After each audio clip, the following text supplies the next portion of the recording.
Alors justement, est-ce que cette décision, enfin, en date du 21 juin 2023, trouve en écho des décisions antérieures rendues soit par la Cour de cassation ou d'autres juridictions enfin, suprêmes, telles le Conseil d'État?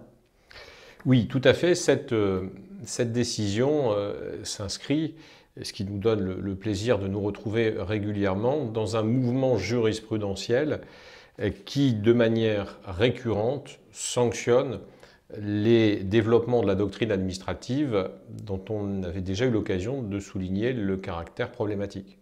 On a nombre d'indications du BOFIP-impôt qui se situent très largement en retrait du réel champ d'application de ce régime d'exonération, notamment en posant des conditions qui ne sont pas prévues par les textes.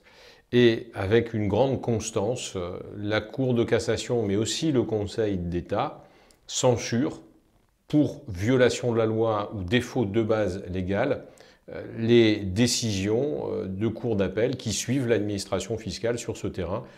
C'est encore le cas en l'espèce, comme on va le voir ensemble. Alors, au-delà de la décision en elle-même, hein, sur le plan à la fois théorique mais également sur le plan pratique, on sait toute l'importance du contexte hein, et des éléments factuels. Alors, concernant cet arrêt hein, du 21 juin de 2023, pardon, est-ce que vous pourriez un petit peu nous rappeler l'espèce? Oui, le contexte factuel est toujours important pour bien comprendre la position de la Cour de cassation. Et ici, on a une donnée factuelle qui est importante, qui est inhérente au mode d'exercice de l'entreprise. Très précisément, dans cette affaire, deux filles avaient trouvé dans la succession de leur mère trois biens immobiliers situés à Paris